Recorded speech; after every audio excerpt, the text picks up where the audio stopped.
Salve Maria, caros amigos, viemos trazer em forma de podcast uma singela homenagem a Maria Santíssima. Para isso, convidei alguns membros. Vou apresentar cada um antecedendo sua fala. Esperamos que gostem, aprendam um pouco conosco. Para bem começar, então, a Ave Maria. Ave Maria, cheia de graça, o Senhor é convosco. Bendita sois vós entre as mulheres, e bendito é o fruto de vosso ventre, Jesus. Santa Maria, Mãe de Deus, rogai por nós, pecadores, agora e na hora de nossa morte. Amém. Falaremos então sobre os dogmas marianos. Um breve resumo sobre os dogmas. Esperamos pela intercessão de Maria Santíssima que não falemos nenhuma besteira. O dogma católico é uma verdade revelada sobre a fé, de modo infalível, que deve ser crida por todos os católicos, algo imutável, não passivo de questionamento, é uma base inalterável da doutrina. Nem mesmo um papa, nem um concílio pode revogar ou nem mesmo negar um dogma. Vou começar então com o Pedro. Pedro vai falar a respeito da maternidade divina. O dogma da maternidade divina. O concílio de Éfeso, sob a orientação de Cirilo de Alexandria, no ano de 431, se reúne com os padres conciliares para defender a fé católica contra as opiniões deformadas de Nestório. Este afirmava que Maria não deveria ser chamada Mãe de Cristo Homem, e não deveria ser chamada de Mãe de Deus. Para ele, Jesus, como ser humano, na concepção, no seu nascimento e adolescência, se tornou Deus depois do seu batismo. Tal tese fragilizava toda a fé cristã, transmitida pelas Escrituras e pela tradição. O vínculo humano de Jesus Cristo é indissolúvel com a Virgem Nazarena. Com ela e por ela toda a humanidade é resgatada, concedendo a Maria o título de Nova Eva. Catecismo de São Pio X. O Filho de Deus e o Filho de Maria Santíssima são a mesma pessoa, isto é, Jesus Cristo, verdadeiro Deus e verdadeiro homem. E a Virgem Maria será mãe de Deus? Sim, Maria Santíssima é mãe de Deus, porque é mãe de Jesus Cristo, que é verdadeiro Deus. De que maneira veio Maria a ser mãe de Jesus Cristo? Maria veio a ser mãe de Jesus Cristo unicamente por virtude do Espírito Santo. Desde os primeiríssimos tempos do cristianismo, o título de Mãe de Deus, em grego Theotokos, fora usado por diversos padres da Igreja e escritores eclesiásticos, como Santo Hipólito de Roma, Santo Atanásio, Santo Alexandre, São Cirilo de Jerusalém, Eusébio de Cesareia, Dídimo e Orígenes. Diversos documentos daquela época áurea comprovam o uso corrente da expressão Theotokos, como, por exemplo, um pergaminho do segundo século contendo uma oração à Mãe de Deus, atualmente exposto no Museu Britânico. A citação abaixo é de uma Universidade Brasileira do Espírito Santo, enquanto estudos diversos sobre as crenças concluem a veracidade e a antiguidade de tais documentos, comprovando a devoção dos cristãos desde os primeiros séculos a Maria.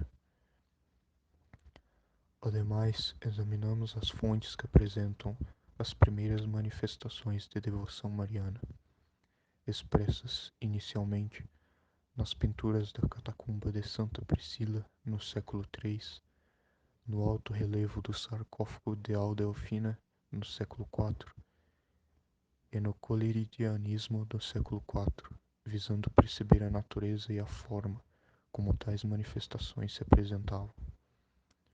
Citações sobre o dogma. Citação de Santo Atanásio. Maria é Mãe de Deus, completamente intacta e impoluta. Citação de Santo Efrém. Maria é Mãe de Deus, sem culpa. De São Tiago. Maria é Santíssima, a Imaculada, a Gloriosíssima Mãe de Deus. De Santo André. Maria é Mãe de Deus, resplandecente de tanta pureza e radiante de tanta beleza, que, abaixo de Deus, é impossível imaginar maior na terra ou no céu. E por último a citação de Santo Ambrósio: pelo dom e missão da maternidade divina, que a une a seu Filho Redentor, e pelas suas singulares graças e funções, está também a Virgem intimamente ligada à Igreja. A Mãe de Deus é o tipo e a figura da Igreja, na ordem da fé, da caridade e da perfeita união. 649 Concílio de Latrão. Papa Martinho I. Se alguém não confessa, de acordo com santos padres, propriamente segundo a verdade, como Mãe de Deus, a Santa Sempre Virgem Imaculada Maria, por haver concebido nos últimos tempos do Espírito Santo e sem concurso viril, gerado incorruptivelmente o mesmo Verbo de Deus, especial e verdadeiramente, permanecendo indestruída ainda depois do parto, sua virgindade, seja condenado. Ivonete irá expor agora a respeito do dogma da virgindade perpétua. Tendo sido preservada do pecado original, desde a sua concepção, por obra da onipotência divina, que tudo pode, Maria permaneceu virgem antes, durante e depois do parto. Portanto, os dogmas marianos manifestam a importância que a Igreja dá a Maria, a Mãe de Jesus Cristo. Muitos foram os que defenderam a expressão Maria sempre Virgem. Orígenes, Hilário de Poitiers, Zenon de Verona, Ambrósio de Milão, São João Crisóstomo, São Jerônimo, São Gregório Magno, Papa e Doutor da Igreja, referiu a Maria, Mãe de Deus, como virgem que deu à luz e, enquanto dava à luz, duplicava a virgindade. Santo Agostinho, teólogo e filósofo da Igreja Católica, diz assim: se com o nascimento de Jesus se houvesse corrompido a integridade da mãe, não haveria nascido de uma virgem, e, portanto, toda a Igreja professaria falsamente que havia nascido de uma virgem. Santo Ildefonso de Toledo fala da virgindade perpétua de Maria, dizendo: tua pureza fica salva no anúncio angélico sobre tua prole. Tua virgindade encontra segurança no nome do teu Filho, e assim permaneces honesta e íntegra depois do parto. Maria é virgem por graça de Deus, virgem de homem, virgem por testemunho do anjo, virgem por declaração do esposo, virgem sem sombra de dúvida, virgem antes da vinda do seu filho, virgem depois de concebê-lo, virgem no parto, virgem depois do parto, fecundada pelo Verbo e de repleta, dignamente deu à luz em nascimento humano. Sim, conforme a condição e a verdade das coisas humanas, mas de modo intacto, incorrupto e totalmente íntegro. Isso ela deve a um dom divino, a uma divina graça, a uma divina concessão mediante uma obra totalmente nova, de eficácia nova, de realização inédita, mantendo-se virgem pela concepção e depois da concepção, pelo parto, com o parto e depois do parto, virgem com o que havia de nascer, com o que nascia, virgem depois do seu nascimento. Dita, pois, esposa e virgem, escolhida para esposa e virgem, criada como esposa e virgem, sempre virgem, apesar do filho e do esposo, alheia a toda união e comércio conjugal. Verdadeiramente, Virgem Santa, Virgem Gloriosa, Virgem Honrada.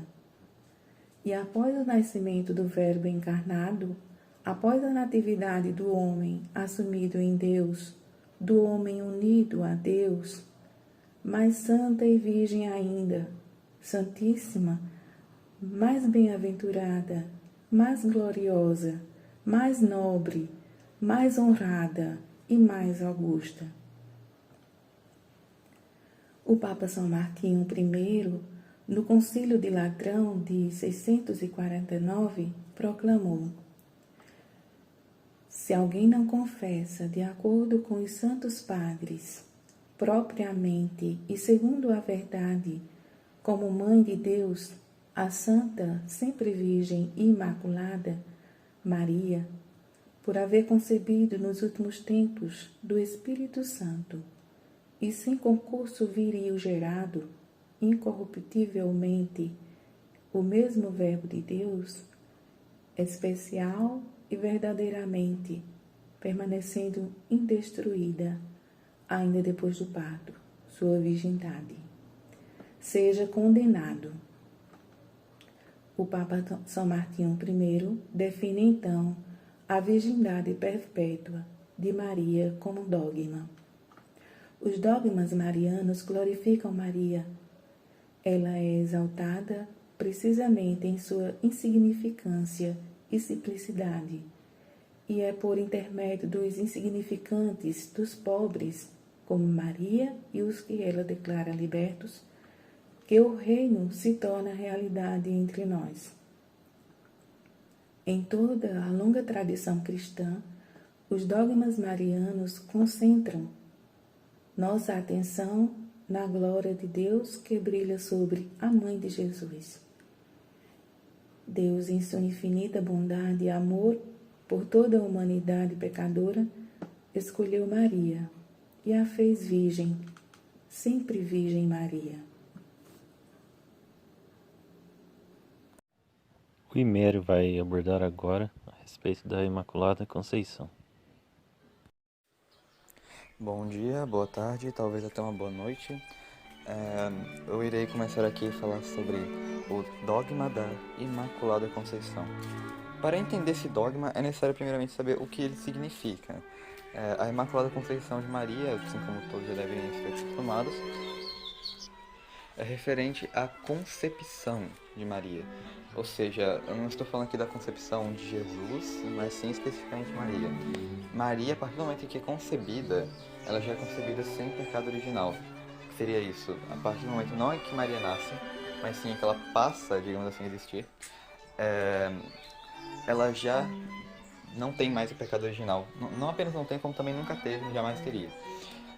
Isso acontece porque Deus ele pode distinguir cada milésimo, ilésimo, triésimo de segundo de forma tão específica que nós somos incapazes de compreender, ao ponto de uma purificação perfeita de forma que Maria nunca teria de forma alguma pecado original, assim nascendo perfeitamente sem ele. Ressalto aqui a importância de lembrar que não apenas ela nasceu sem o pecado original, como também viveu sua vida inteira sem o pecado pessoal. Pela graça de Deus, Maria em momento algum de sua vida pecou ou teve relação com o pecado.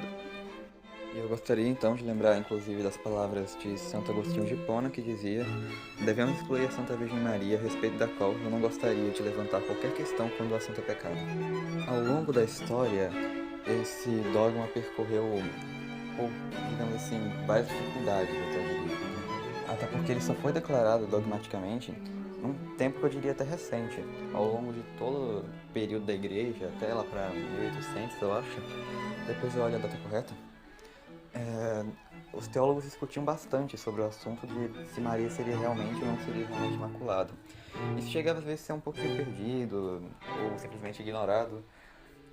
Porém, uma velha discussão sobre a questão dos dominicanos, já que é um fato quase incontestável teologicamente, que os dominicanos eles negavam a Imaculada Conceição de Maria. Uma vez me perguntaram se existe se isso é um fato histórico, ou seja, se alguém relatou isso historicamente. Eu não sou lá um grande estudioso de história, eu vejo mais assim assuntos concernentes à teologia, então se houver ou não houver, Eu não faço a mínima ideia, eu não sei quem eram os principais historiadores da época. Lamento. Mas em matéria assim, teológica, nós temos, por exemplo, o Beato, também chamado Doutor Sutil, João Dons Scotus, que ele afirma como um fato de fé, diferente do que muitos tomistas pregam hoje em dia. O Dons Scotus acreditava, né, de acordo com a Sententiarum, no volume 10 da Sententiarum, que, bem, primeiro ele elenca 5 argumentos a favor da Imaculada Conceição, e depois disso a conclui como um fato de fé. Mas, claro, sempre tem alguém para tentar importunar, para tentar perturbar a opinião. Alguns tomistas, principalmente, eles acabam por não desistir e ir atrás, tentar mostrar que Dom Scotus ele não era tão defensor da Imaculada Conceição quanto alguns pensam. Um importantíssimo mariólogo, um dos maiores, por sinal, eu não sei falar o nome dele corretamente, eu acho, eu vou tentar pronunciar, Roschini. Eu não sei exatamente de que país ele era, perdão. Bem, ele comenta que mesmo que Scotus tenha combatido a opinião dominicana comum, conforme se lê na Sententiarum, não foi um absoluto decisivo. Essa questão de o quanto foi decisivo a opinião de Scotus nessa situação, digamos assim, entre aspas, confecção do dogma da Imaculada Conceição, confecção entre aspas, porque um dogma não se cria, ou seja, se é um dogma, em algum momento ele tem que ter vindo de algum lugar, especificamente, tem que ter sido revelado anteriormente. Mas, prosseguindo, se entende que não resulta a mera afirmação de possibilidade, uma vez que nós vamos ver que Dom Scotus ele sim teve um papel extremamente importante para o dogma da Imaculada Conceição e como ele acabou por se finalizar nessa proclamação. Mas antes de falarmos sobre algumas contribuições de Dom Scotus, primeiro eu já gostaria de ressaltar que quando ele argumenta na Sententiarum os 5 argumentos a favor da Imaculada Conceição, ele elenca especificamente contra os dominicanos, ou seja, ele o faz contra os dominicanos e contra suas ideias, ele os defendeu. Eu gostaria de ressaltar isso. Bem, nós precisamos lembrar aqui sobre o nosso querido doutor angélico, doutor comum, doutor universal. Ele tem 4 títulos, eu não lembro de... Ao menos 2 sempre faltam na minha cabeça. Eu não sei se é doutor comum e doutor universal no mesmo, não sei. Mas de qualquer forma, o doutor angélico, Santo Tomás de Aquino, ele sim foi a favor da Imaculada Conceição. Pelo menos eu acredito nisso. É uma questão assim que se briga muito para saber se ele morreu acreditando ou se ele morreu negando o dogma da Imaculada Conceição, que na época não era dogma, ou seja, ele não cometeria pecado mortal se negasse. Mas ele chegou sim a assumir a Imaculada Conceição, ao ponto de dizer que tal foi a pureza da Virgem Santa que foi imune do pecado original e do atual. Ou seja, ele viu uma pureza completa em Maria. Não é de menos que também São Tomás, ao fim de sua vida, ele também tenha voltado a falar novamente, assumir novamente o dogma da Imaculada Conceição em suas próprias palavras. Ela é, pois, puríssima também quanto à culpa, pois nunca incorreu em nenhum pecado, nem original, nem mortal ou venial. Mas mesmo assim ainda é triste ter que aceitar que Santo Tomás durante um tempo se negou a Imaculada Conceição. Isso trouxe problemas sérios para a igreja. Quando eu digo problemas sérios, eu quero dizer que alguns desses problemas eles perpetuam até hoje, em dias atuais. Não é raro você ver um protestante que tenha 3 neurônios para discutir sobre o dogma da Imaculada Conceição, usar de fonte de Santo Tomás de Aquino e acabar arrastando algumas pessoas para esses seus ideias macabras. Bem, nós vemos aqui que Santo Tomás ele usa uma argumentação que se baseia na universalidade da salvação. Nas palavras dele, claro, na tradução portuguesa, eu não estou lendo aqui no original. Se a Virgem Bem-aventurada foi santificada antes da infusão da alma, antes da animação, uma vez que a Virgem Bendita tinha necessidade da redenção e da salvação, a qual vem por Cristo, não foi santificada antes da animação. E mais tarde, os dominicanos, eles tentariam reforçar isso com a argumentação de se de algum modo a bem-aventurada Virgem tivesse sido santificada antes da animação, nunca teria incorrido na mácula da culpa original e, portanto, não necessitaria da redenção da salvação, que vem por intermédio de Cristo. Ora, é inconveniente que Cristo não seja o Salvador de todos os homens. Se a alma da bem-aventurada Virgem nunca tivesse sido inquinada pelo contágio do pecado original, isso diminuiria a dignidade de Cristo como Salvador universal. A pureza da Virgem foi a maior depois de Cristo. Ele, de fato, como Salvador, não contraiu o pecado original. Foi santo no momento de sua concepção, mas ela contraiu o pecado original, tendo sido dele purificada antes de seu nascimento. Esse seria o, então, argumento dominicano. Mais tarde, o Dr. Sutil, ele teria sua própria conclusão, mas ele participaria, junto com Raimundo Lully, da mesma tese, por assim se dizer, de que, se Cristo é Redentor universal e perfeitíssimo, deve ter o ato de mediação mais perfeito a respeito da pessoa em cujo favor intervém e também a respeito dele próprio, mediador. Cristo remiu a Virgem Maria de maneira mais eficaz, que consiste não em purificá-la de uma mácula contraída, mas em preservá-la de a contrair. Isso porque assim era mais conveniente a dignidade do Redentor. As glórias do Filho são as glórias da Mãe. Assim, seja possível, daria, digamos assim, uma certa refutação ao argumento dominicano. O Dr. Sutil também, lembrando quando eu me refiro ao Dr. Sutil, eu quero dizer Tons Scotus, ele também estabelece a distinção entre prioridade de natureza e prioridade de tempo. Maria foi filha de Adão pela natureza, mas foi santificada desde o primeiro instante da sua conceição. A Universidade Parisiense, cabeça de todas as universidades no que concerne a Faculdade de Teologia, ela iria adotar mais tarde a tese, eu não sei se tão mais tarde assim, mas ela iria adotar a tese de que a Imaculada Conceição é verdadeira e obrigaria, por assim dizer, ela ordenaria que todos os seus doutores fizessem o juramento de defender a Imaculada Conceição. Também não admitiria graus a quem não fizesse tal juramento, por sinal. Dessa forma, o segmento de Scotus ganhou vários mesmo, muitos teólogos, sobretudo da ordem franciscana, que era a ordem dele, assim se tornando defensores do privilégio que a Virgem Maria tem da Imaculada Conceição.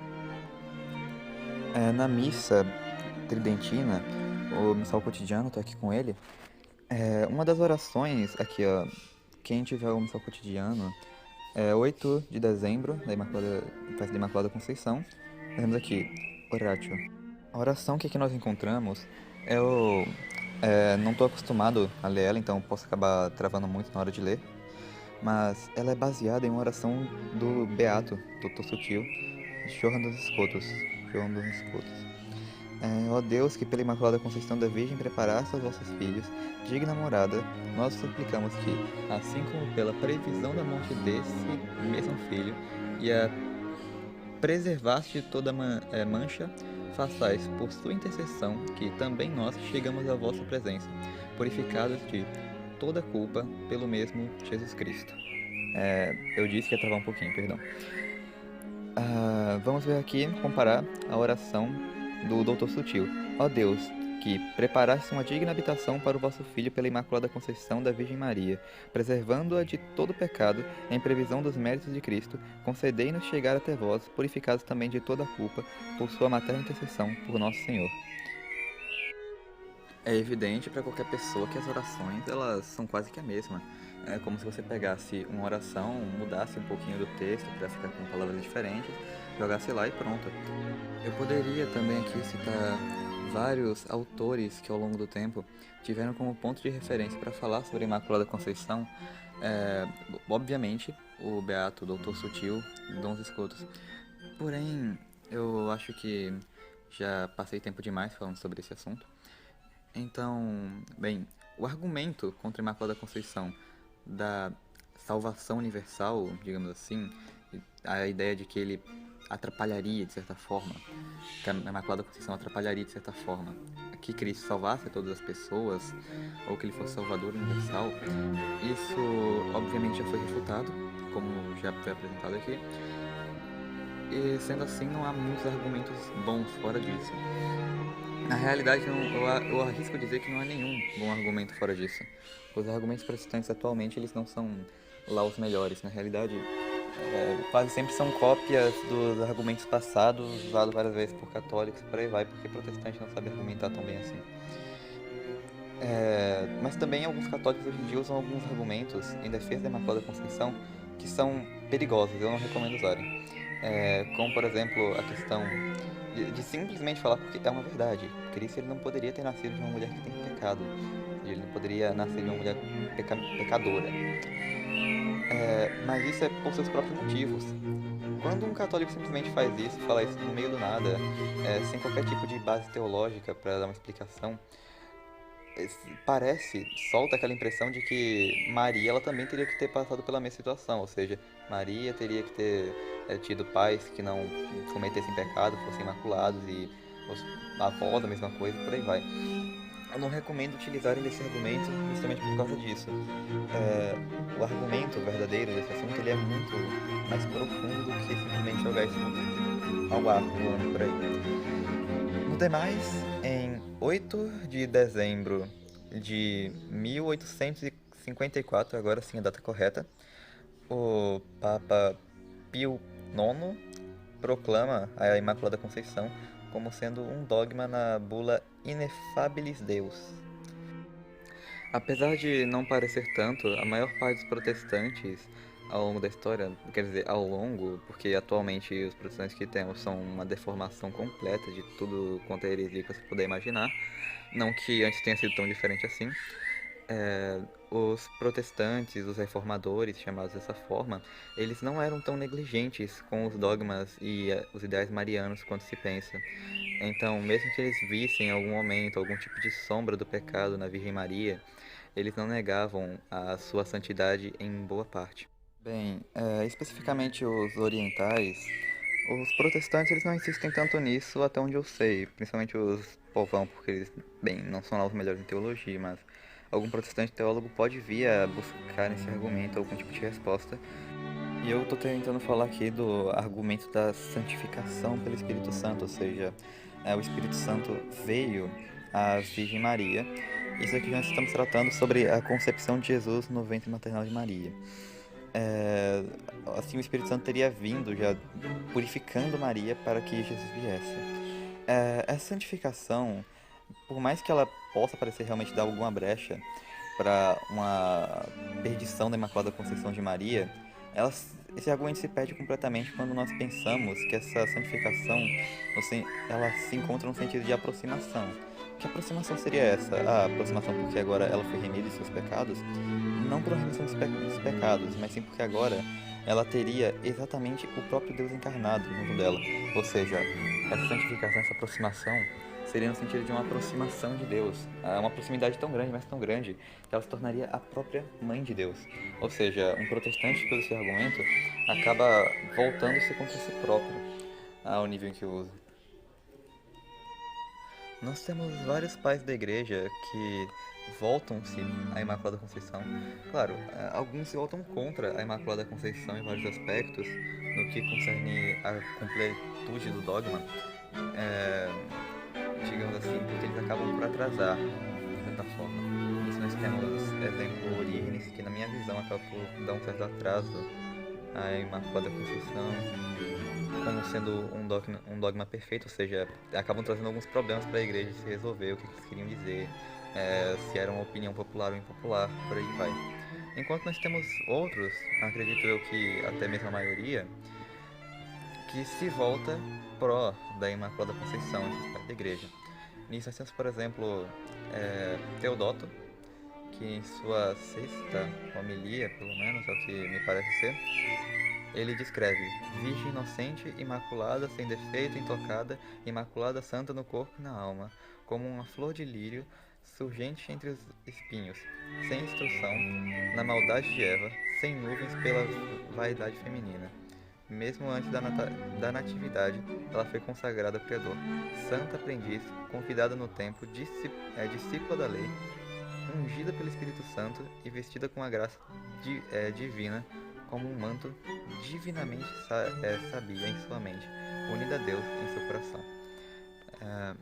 Eu estava um pouquinho na hora de ler algumas coisas, perdão. Aproveitando que você tem Orígenes, dizendo que Orígenes acaba por atrapalhar um pouco o dogma da Imaculada Conceição em alguns pontos, em outros textos ele também ajuda, principalmente na questão de explicar sobre a santidade de Maria, sobre várias variantes. Orígenes ele ajuda muito. Apenas sobre a Imaculada Conceição, em determinados aspectos, assim, eu diria que ele acaba por causar uns certos problemas, acaba por causar uma certa perturbação. Nós temos também Fortunato, que descreve: Maria Imaculada ofereceu seu ventre para servir a Deus, seu Filho, e ela alimenta o pão do céu com seu leite. Nós temos também Hipólito, que descreve: a arca que foi feita de madeira incorruptível era o Salvador. A arca simbolizava o tabernáculo de seu corpo, que era imune à decadência e não gerou nenhuma corrupção pecaminosa. O Senhor não tinha pecado, porque em sua humanidade ele foi formado a partir da madeira incorruptível, ou seja, da Virgem e do Espírito Santo, forrada dentro e fora, com o ouro mais puro da palavra de Deus. Eu acho particularmente que isso já foi o suficiente. Eu não dei um panorama completo, muito menos daqui é comparável a um mínimo compêndio sobre a Imaculada Conceição, porém é o básico para se entender de onde vem o dogma, o que ele é, sobre e por aí vai. Espero ter servido de alguma coisa. Até a próxima. Eu vou falar sobre a Assunção de Maria. A Virgem Maria foi assunta ao céu imediatamente após o fim de sua vida terrena. Seu corpo não sofreu corrupção, como sucederá com os homens e mulheres que ressuscitarão até o fim dos tempos, passando pela decomposição. A Assunção de Nossa Senhora foi transmitida pela tradição escrita e oral da Igreja. Não se encontra explicitamente nas Sagradas Escrituras, mas está ali implícita. O fato histórico, segundo o relato dos primeiros cristãos, é transmitido nos primeiros séculos de forma incontestável. Dá conta de que na ocasião de Pentecostes, Maria Santíssima tinha mais ou menos 47 anos de idade.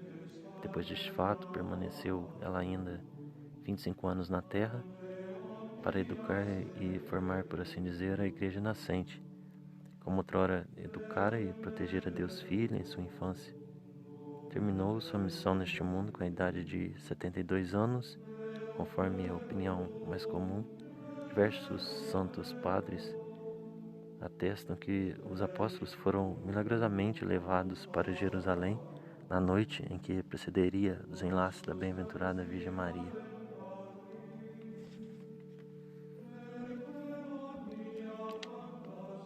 São João Damasceno, um dos mais ilustres doutores da Igreja Oriental, refere que os fiéis de Jerusalém, assim que souberam do falecimento de sua mãe querida, era assim que eles a chamavam, mãe querida, vieram prestar suas últimas homenagens e que logo se multiplicaram os milagres em redor do corpo. 3 dias depois, o apóstolo São Tomé, que pediu para ver o corpo de Nossa Senhora, ao retirar-se a pedra, o corpo já não mais se encontrava ali. Pela virtude de seu filho, a Virgem Santa ressuscitara. Os anjos retiraram seu corpo imaculado e transportaram ao céu, onde ela vive na glória inefável. Essas referências podem ser encontradas nos escritos dos Santos Padres e Concílio Geral da Calcedônia, no ano de 451. A festa da Assunção da Virgem é celebrada em 15 de agosto. Eu vou ler agora o que eu tenho no missal. O missal referente à festa da Assunção. No dia 1º de novembro de 1950, Pio XII definiu o dogma da Assunção.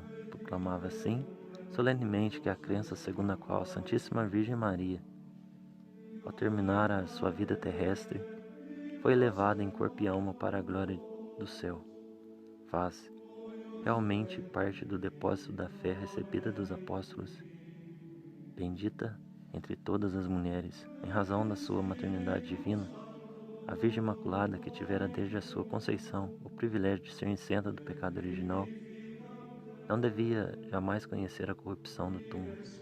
Para evitar qualquer dado incerto, o Papa absteve-se de precisar o modo e as circunstâncias de tempo e lugar em que a Assunção se teria dado. Apenas o fato da Assunção de Maria em corpo e alma, a glória do céu, foi objeto da definição. A nova missa da festa põe em evidência a própria Assunção e suas conveniências teológicas. Maria parece glorificada na mulher descrita no Apocalipse, no introito, na filha do rei revestida de manto de ouro, no Salmo 44, na mulher que com seu filho será inimiga vitoriosa do demônio. São-lhe aplicados os louvores dirigidos a Judite e, sobretudo, considera a Assunção o coroamento de todas as glórias que derivam da maternidade divina e que a própria Virgem cantou no seu Magnificat. Magnificat é lido no Evangelho nesse dia. As orações fazem-nos pedir a Deus que possamos, como a Santíssima Virgem, estar continuamente atentos às coisas do alto, atingir a ressurreição bem-aventurada e partilhar da sua glória no céu. Na liturgia encontra-se o culto da Assunção desde o século IV, no Oriente. Em Roma, desde o VII. Em Jerusalém, em Constantinopla e em Roma, organizava-se uma procissão em honra da Virgem. Em França, a procissão, que se faz em 15 de agosto, no fim das vésperas, recorda a consagração do país à Santíssima Virgem, feita por Luís XIII, em 1638. Figuras bíblicas de Maria, que são utilizadas na liturgia do dia: a mulher que esmaga a cabeça da serpente, em Gênesis 3, 9 e 15. Sabedoria, em Provérbios 8, 22, 35. Eclesiásticos 24, 11 e 31. A esposa, no Cântico. A rainha, Salmo 44, 9 e 15. Maria, irmã de Marta, Lucas 10, 38 e 42. A mulher revestida de sol, no Apocalipse 12.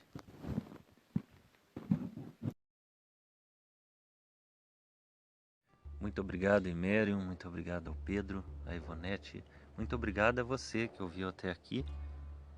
Se alguém quiser se aprofundar mais a respeito de Santo Tomás, ele tem um documento chama Expositio Super Salutatione Angelicae, onde ele diz que Maria não teve nem pecado original, nem mortal, nem venial. Isso já foi mais para o final de sua vida, no ano de 1273. Recomendo também sobre Dr. Sutil 2 podcasts do Trad Talk sobre escotismo. Muito obrigado, salve Maria.